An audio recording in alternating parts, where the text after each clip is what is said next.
గురుగారి చివరి రాశి మీనరాశి. మీనరాశి వారికి ఏ విధంగా ఉంది 2025 సంవత్సరం? సో 2025 శ్రీ ఈ మనము విశ్వావసునామ సంవత్సరాన్ని కనుక తీసుకున్నట్లయితే అతి భయంకరంగా సమస్యలు ఉండబోతున్న రాశి, ఎక్స్ట్రీమ్ బ్యాడ్ ఉన్న రాశి, 100కు 10 మార్కులు కూడా వేయనటువంటి రాశి మీనరాశి. So be prepare. ఉన్నట్టు చెప్పాలి కాబట్టి చెప్తా ఉన్నా, భయపెట్టాలనే ఉద్దేశం కాదు.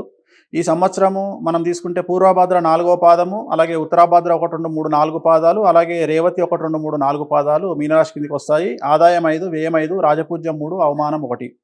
ఈ సంవత్సరము సినిమా ఇండస్ట్రీ వారికి, టీవీ రంగంలో ఉన్న వారికి చాలా చెడుగా ఉండబోతా ఉంది. రాజకీయ నాయకులకు చాలా చెడుగా ఉండబోతా ఉంది. విద్యార్థులకు ఉత్తీర్ణత శాతం ఉండదు, విద్యార్థులకు మార్కులు ఉండవు, బ్యాక్లాగ్స్ ఉంటాయి, చెడు అలవాట్లకు బానిసై లైఫ్ను స్పాయిల్ చేసుకుంటారు. అమ్మాయిలు ప్రేమ వ్యవహారాల్లో మునిగి లైఫ్ను స్పాయిల్ చేసుకుంటారు.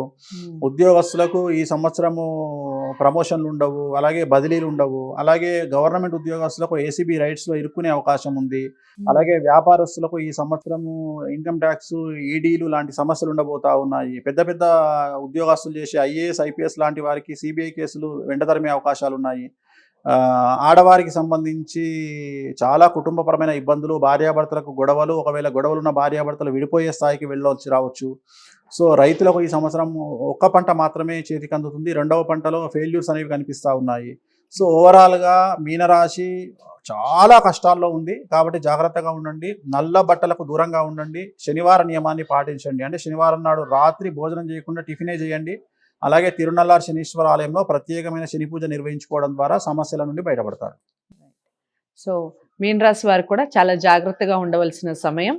ఎల్నాటి శని నడుస్తుంది. అంతేకాకుండా మీకు ఏదైనా సమస్యలు ఉండి ఖచ్చితంగా దానికి రెమెడీస్ కావాలి అనుకున్న వారు ఎన్ని రోజులు పాటించాలి, ఏ విధంగా పాటించాలి, ఈ విషయాలు కనుక్కోవాలి అనుకుంటే స్క్రీన్ మీద కనపడే నెంబర్కి కాల్ చేయొచ్చు. వేణుస్వామి గారి అపాయింట్మెంట్ మీకు లభిస్తుంది.